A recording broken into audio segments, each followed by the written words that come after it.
Good morning and welcome to the Underbrush, a Liger Studios podcast where we uncover the secrets of marketing. It's been a hot minute since I've been back behind the mic, so I'm excited to bring on our new guest, Matt Wigler of the Wigler Group. Matt, how you doing this morning?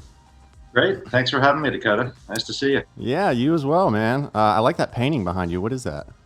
Oh, thank you. You know, I can't even remember where this came from, or even if it's real art or it's kind of, print art, but, it's served me well so far. It seems to open up the mind a little bit on these meetings. Yeah, no doubt. It's really cool. I'd have to sit there and stare at it for a while before I could tell you what I see. Right, exactly. Well, Matt, again, thanks for hopping on the show. Thanks for reaching out to us about getting on the show.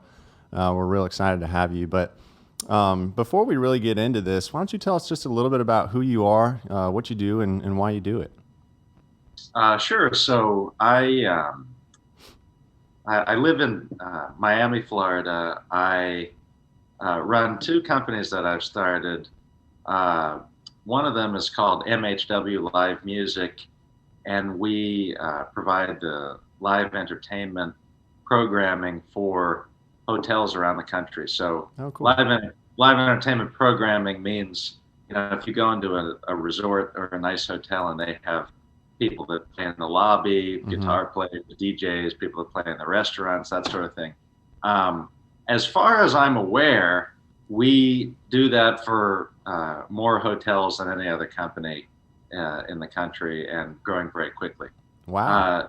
The other company, Wigler Group, is newer. It's only about a year and a half old, and we call ourselves the business development engine for marketing agencies. And so one of the things that we discovered was that a lot of smaller marketing agencies, media buying, planning, full service agencies, all this kind of stuff,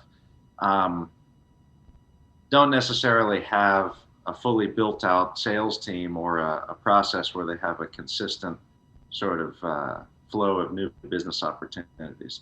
So we're basically like a business to business, high level sales team in a box, and we go out and create a strategy for the marketing agency. We have a whole team of business development representatives that we assign. Basically, it's like a fractional assignment, and we go out and build a pipeline for those clients. So people say, well, what do those two companies have in common? And what's interesting is the process that we do for Wigler Group for our clients was really something that I learned for the other company. How do you build an efficient business-to-business sales process? Sure. And then, basically in the pandemic, all of our hotel clients shut down temporarily.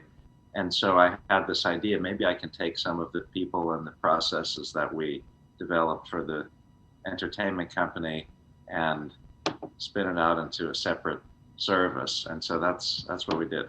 Wow. And it's been going well. And it's going well. I mean, both of these are growing quickly. Wigler Group is going well. We've had some very successful clients that have brought in, some pretty cool business opportunities from working with us with very large companies. And, we'll get into the details here. I mean, it doesn't work 100% of the time. Sure. Such is all advertising and marketing. I see it like an experiment that we're always tinkering with different variables until we figure out what works. But when it does work, it's very exciting and the results are really good. Yeah, and everybody's a little bit different, right? Because they may have certain strengths, and so you've got to pander to those to make sure that you're selling that piece of their agency where they do really well at, versus somebody else might have some other area. And so I'm curious, when you find that formula and you figure it out, you have my phone number. Sure. Well, and I'll tell you just one thing that's very interesting that we've noticed. And I think now that I've seen this for both of my companies and for many clients at Wigler Group.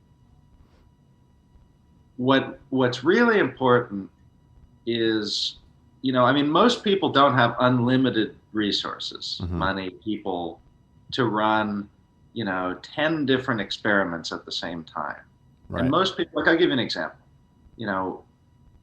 We don't, today we don't have enough resources to work in, 10 different industries. Although theoretically, anyone that has a high ticket business to business sale could be a client for us. But of the different companies we work for, we realize, there's a really good alignment with marketing, advertising, media buying, that kind of stuff.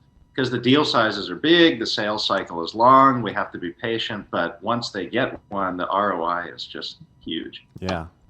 And so the takeaway there, if you're an agency, is, well, can you come up with something that is unique or that is not so generic where it's easy to pique someone's interest? I mean, I'll give you an example. I mean, we have a client that's, that specializes in advertising for just a specific type of law firm. And so it's a lot easier because when we reach out on their behalf, it's like we have this very specific expertise working with not only law firms, but exactly what you do. Right. And therefore, look at all of these case studies and history and the results and all that. And it's easier to pique someone's interest because they come back and say, oh, okay, well, the worst thing that could happen if I show up to this introductory meeting is I'm going to learn something and have some takeaways. Right. And that's what we say. In contrast to that, people that are generalists, which is okay, but people that say, well, we could do anything for anyone, it's very difficult to send that message out and get a response. That's right. It's about, and I mean, it's the same with as far as marketing goes as well. You want to really define who your target market is. And so my target client is Bob, and he drives a Camry to work, and he makes X amount of dollars, a year, and he's at this level, but he's trying to get to the next level. Right. So the more defined you can get it, the easier it is to pinpoint that and create a direct message. Exactly. I mean, we even found, it's so interesting because even some of the sort of ideal customer profile that we did to figure out who are we going to call, because there's a lot of agencies in the world, that theoretically could use us, right? We even saw, wow, we were surprised the number of smaller agents, 10, 15, 20 employees, that kind of size, that have the owner's dog on the website. And that sounds like a kind of a silly thing, but it actually was so common across the board when we were doing our research about, our customer profiles that we thought, wow, that's like Bob that drives this type of car that makes exactly this. The more defined you can get, the easier it is to, sort of establish a connection right away. And part of creating that connection, and this was something that you had said on our phone call a couple of weeks ago, is, and I would love for you to dive a little bit deeper into this, but it's the idea that the fortune is in the follow-up. Can you speak to that a little bit? Yeah, and this is something that at least one of the points of contention, contention is a little bit too strong of a word, but one of the points where, because really we're really sales focused. We are not going to sit around with a big committee and debate about, every little word, every little, right. It's a lot different. And so one of the interesting things when we work with clients is what's really important is that we get something out there and communicate it a lot. Now, keep in mind, we're very friendly, we're very professional, we're very nice, we're very respectful, all of that. But with that being said, people would be surprised about the number of follow-ups that's required to get something done. I'm talking about people that say yes, for both of my companies, by the way, in different industries, but this is a common principle. People that say, I love your service, I'm very interested, I'm ready to go. And then from that point, until there's a signed contract and a, onboarding or a first step. Right. It could be 15, it could be 20, it could be 30. I've seen 40 follow-ups. Wow.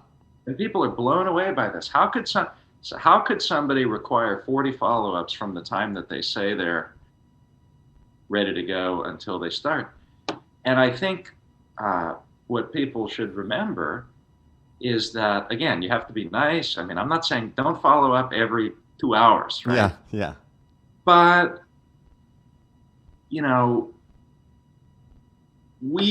a lot of people think that they overestimate how important they are in the customer's life, right? So like the customer has many things going on that are important if they're running a business or if they're the head of a department and they have all this stuff going on, all these different priorities that they're juggling.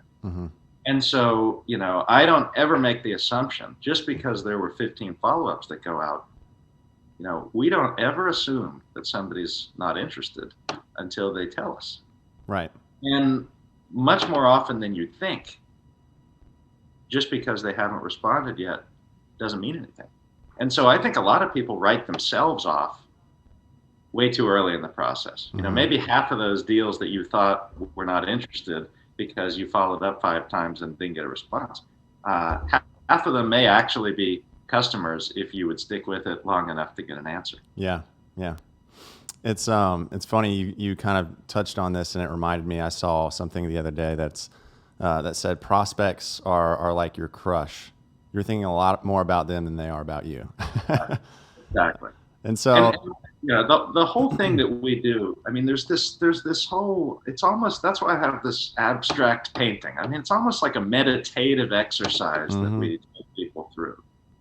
How much can you imagine sitting in the prospect's shoes or in the other party's position, right? And the more you can, every time you're about to say something or communicate something, send out a sales or marketing message or make a phone call, any of that, how much can you make it all about, would I actually respond to this if I were on the other side? And for some reason, that's not a natural thing for most people to focus on. And on the other hand, I still think it's relatively common sense if you can get somebody into the mindset. I say to people, the people on my team that are doing all of this outreach, just be honest with yourself. Would you actually respond to that? Yeah. Would you actually call that person back if that was the voicemail that was left, right? And that'll give you the answer most of the time. Right. Yeah, you want to make it relatable, right? Because we oftentimes forget there's another person on the other end of the email. There's another person on the other end of the phone. And so when you remember it in that light, it changes your talk track. Exactly. Yeah. So, I mean, you kind of touched on this, but let's talk a little bit more about there's no such thing as a burned lead. What does that mean? This is an interesting concept, too. This is related to this question of people being afraid to follow up the number of times that it actually requires, right? I've heard a lot of people say some variation of this. We sent somebody an email and there was a spelling error. Or we sent someone an email and we kind of pitched this angle and now the business has moved a little bit and we kind of wish we had said something else. Like some variation of that. Sure. Which is rooted in the fear, oh my God, this was a great opportunity or prospect, and now I've ruined everything. That's just not a thing, right? I mean, with very, very few exceptions. I mean, it's just not a thing. I can tell you, clients, especially at larger companies where you have management changes and people moving around. I mean, we've had companies where the decision maker at the time rejects us outright and is not even nice about it. Not interested, stop, asking, okay, great, you gave us an answer. And then 2 years later, we call again, and either the same person doesn't remember that they had said that to us 2 years ago. That's one Right. option, more common than you think. Because again, we're not that important to them. They got a lot of stuff going on. Mm-hmm. Or there's a management change. Somebody else is now the decision maker, and they love it because we actually do have a service that solves a problem, and we get the account. So there's all these different sort of ways that can go, and it almost never results in burning the lead or oh my God, it's a lost opportunity. So one of the things that I say is that, like, if you have your CRM system, right, you have your different statuses.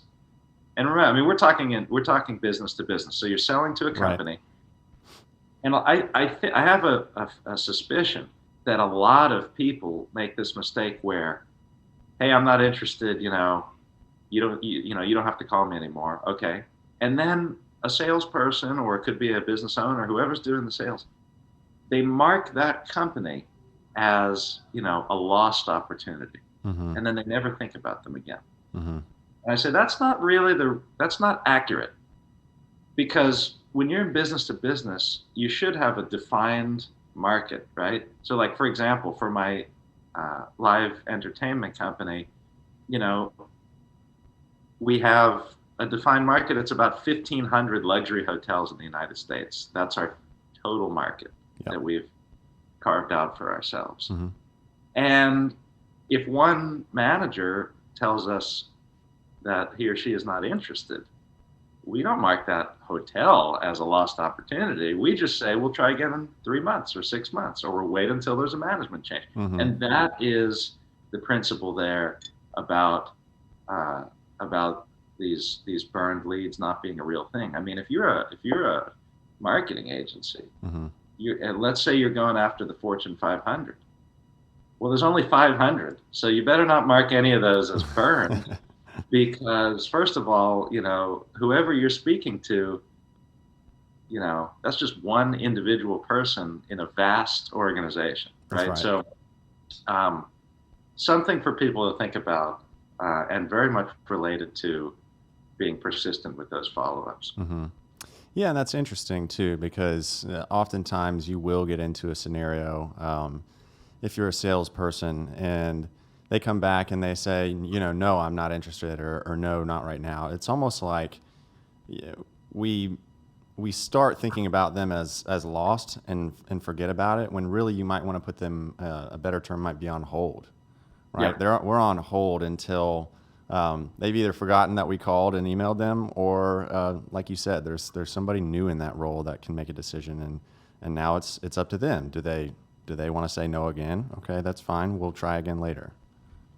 Yeah, I mean, just to give you a sense, I don't have lost as a status in my CRM. It just doesn't exist. I have not now, follow up next quarter. And that's my worst status. That's the most negative status in the whole CRM. Right. You just need to make sure that all of the companies that you're prospecting to, or that are in your market, are qualified. Now, if you have, this is another interesting thing. If you bought a list somewhere from one of these companies, then you're going to have to weed out the prospects that aren't actually qualified. That's right. But that's a lot different than, I know that, pick your example. I know I could help Coca-Cola with this particular thing that I have expertise in. That's going to continue to be qualified until somebody in that organization sees what I see and is willing to, give us a shot. Right. And whether it takes a month or 5 years or 10 years, it's always an opportunity. It's just a matter of us figuring out how are we gonna get in there and make it happen. Right. Yeah, we kind of think about it in like the categories of it's either a win or it's a lesson learned, right? And so if it's a no, okay, well, why? Is it budget? Is it timing? This is not solving the problem that you actually have? Okay, well, let's talk about that problem. And so as you move kind of through this sales funnel, you really want to make sure that you're learning all of this along the way. because otherwise, when you come back, you might get the same result. Do you find that to be the case? Yeah, I mean, I think that's a good point. And what I see is that similar to this idea that, uh, you know, we shouldn't overestimate how much uh, brain space we have in the other person's, Yeah. mind, right? Uh, it's not always about us. I Mhm. mean, especially the larger the organization, the more there's political or bureaucratic or whatever stuff in the other organization that's out of our control. I Mhm. mean, one of the interesting sort of exercises that we try to we try to create a hypothesis about this when we start a new project for someone Mhm. is okay, you know, a lot of people, especially, people start a company and they say, well, we definitely solve this problem for another company. We could help the company be more efficient, or we Right. could help the company save money, or something like that. Mhm. The really tricky ones are we could help the company do the same work with fewer employees. But what happens is that fictitious idea of the company isn't who's making the decision. So there's actual people that have their own kind of individual interests in politics Mhm. at play. And you have to consider, okay, well, yes, I solve a problem. That doesn't necessarily mean that there's the right combination of people in the company that are interested in solving that problem. So you have to figure out, how do I navigate that combination of factors? I mean, yeah, maybe you save the company money, Mhm. but I don't know what's important to the decision maker. Maybe what's important to the decision maker is um, reducing their stress. Maybe they don't care about the money. It Mhm. could just be, just have to think about those different factors. Yep. Um, and I think when people are too holistic about this whole thing, I mean, I don't know. I mean, we've worked with different companies. Um, try to think of a good example. You know, we I've talked to a number of people that do kind of IT related stuff, Mhm. and sort of the big picture is, okay, well, we could help reduce costs or something like that. Mhm. But then there's a very challenging thing, which is who in the organization cares enough to go through the hassle of changing vendors, changing process. And that's tricky. So we try to tell them, well, let's come up with something which is a little bit more emotionally driven and a little bit less numbers and facts and figures driven, Mhm. because it's really the story and the vision and the emotional connection that gets people excited about doing something. That's right. Yeah, you've really got to know who the person is that you're talking to, because oftentimes, or even not often, it depends on who they are, right? They may be numbers based. They may want to see the numbers, right? So, okay, this all sounds great, but what's the ROI? Like, what is going to be the bottom line for me if I pull the trigger on this? Or maybe it's emotional, like you said. It could reduce their stress by reallocating some resources so that they don't have to worry about this day to day. Am I getting this part of my job done? I've got Yep. somebody else that I've now contracted out that can do that and do it well, right? And so I think you touched on a good point, and it's really just understanding who the prospect is. But kind of on that light, can you share a couple of principles, or rather, kind of dive into a couple that you shared with me before? It's say it shorter and simpler. What did you mean by that? Yeah, well, this is another big one, which I think is useful for uh, I mean, it's useful across the board, but it's especially something I see in the world of marketing. Mm-hmm. Um, when you're going to send it, when we send an email to just someone, and our goal is to pique the interest of these people enough that they'll come to some kind of introductory meeting. That's what most people are trying to do, right? That's right. Start with defining your goal. What's your website there for? Mm-hmm. What's your marketing material going out there for? What are your email campaigns? Generally it's for these prospects to go and take some kind of initial step in the direction of buying something, Mm-hmm. right? And then if you send out something, I mean, I've seen people write these things. They're 4 paragraphs in an email, and they have all of these kind of jargony, confusing words and terminology, and you can tell that people sat around the conference table and said, "Oh, we should use alliteration, and we should use the letter C, and we should." I mean, people talk about all kinds of crazy stuff, Right. and that's okay.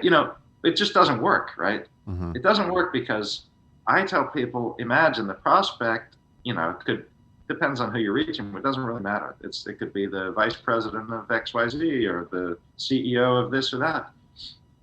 They're driving around in the car. They're at a red light. Ping. Somebody sent me an email. Mm-hmm. If they can't read it on their phone screen before the light turns, then you haven't succeeded. And if it doesn't look like, in our case, even though we do use some automation to send out a larger volume of introductory emails, if it doesn't look like it was handwritten from one person to another person, Mm-hmm. then you're just lumped in that category of the 100 companies that send you marketing emails that people just delete without even reading them. So that's the challenge. How can I say it's so short and so simple that somebody can read it before that light turns green, Mm-hmm. and have it, oh wait, I'm gonna star that message and respond to that. Yeah. That's the perspective, looking at it as the receiver. And that's why I say it doesn't have to look perfect. It doesn't have to be crafted with all this fancy stuff. Mm-hmm. When you're reaching out. It has to look like a real person reached out to another real person, and basically in that short space, which is it's 1 or maximum 2 sentences. One of the things we see is we create our hypothesis, and we can only run one hypothesis at a time, Mm-hmm. right? So some people will come to us and they'll say, well, we could solve this problem or that one, and we also solve this one, and they may also be interested in that, Mm-hmm. and you can do all this great stuff. And I say, that's fine, but I can't use that, right? Because we need to just pick one at a time, Mm-hmm. and run that as a variable with everything else being controlled. It's a Mm-hmm. science experiment. Yeah. So is it the first thing that you said that they're going to be interested in? We run it for a while. Oh no, that didn't work. Okay, well, what's the next one? Mm-hmm. That didn't work. And then eventually we dial in which of these things is the most interesting in order to get people to take a next step. Mm-hmm.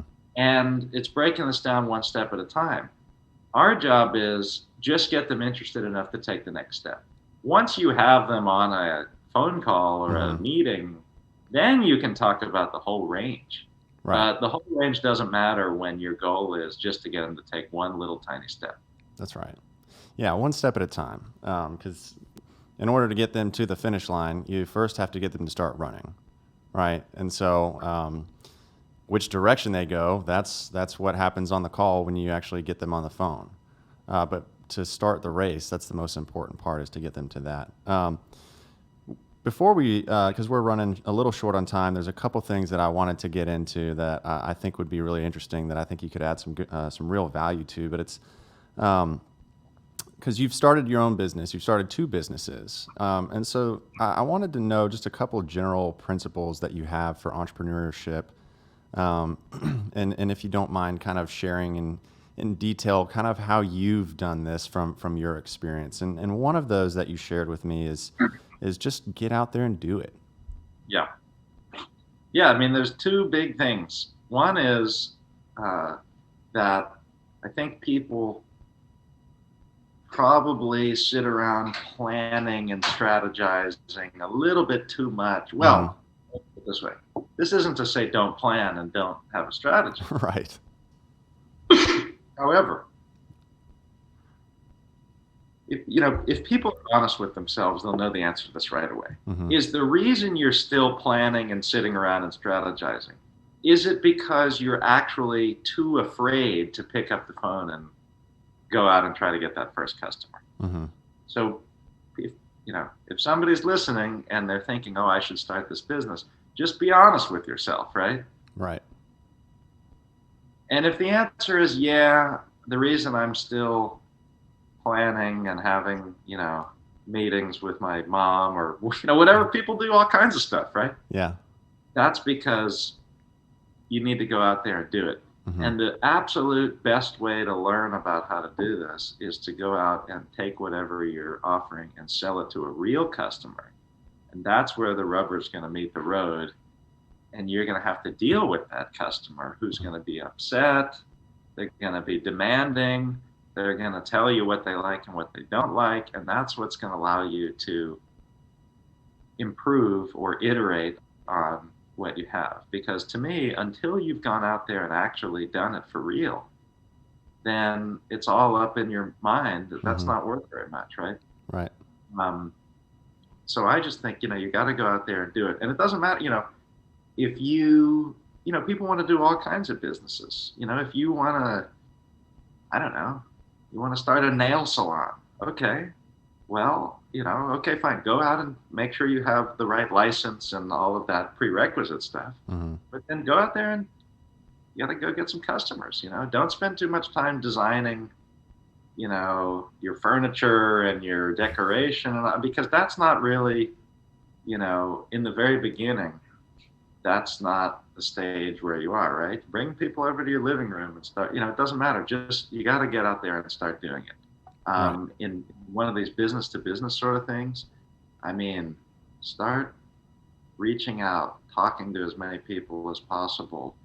As soon as you have an inkling of what you can sell, just start selling it. The live entertainment company, I was just out there giving all kinds of crazy presentations and talking to people and saying stuff that in retrospect was not correct or was not exactly what people were looking for. Mm-hmm. But you'd be surprised. It doesn't really matter that much. They got the idea. Okay, well, I think the idea is I can buy entertainment from you, and entertainment is something that I need, right? Yeah. Right. Okay.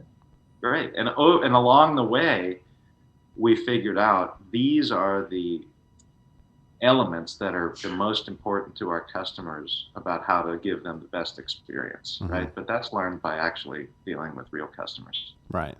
Yeah, and you talk about, we spend all this time creating and developing all these steps, but the most important step is really the first one, right? And that's to start. You got to get out there and do it. Yeah. But Matt, before we hop off, I wanted to ask you, what is the best way that our viewers can get in contact with you to learn a little bit more about the live music part or about the Wigler Group? Tell us a little bit about that. Well, if you want to connect with me, I'm very active on LinkedIn. So if you search Matt Wigler on LinkedIn, you'll find me on there. And, I have a personal website, mattwigler.com, that has all kinds of stuff on it. And then, you'll see. It's easy to find the company links to Wigler Group and MHW Live Music on there, but yeah, it's great to be with you, Dakota, and I hope that a couple people out there get a little extra motivation to get out there and make it happen. Absolutely, man. Matt, thank you so much for joining us. I know I learned a lot. I'm sure all of our viewers have as well. But thanks again for hopping on the show with me. You guys have been watching The Underbrush. I'm your host, Dakota Ward, joined here this morning by Matt Wigler.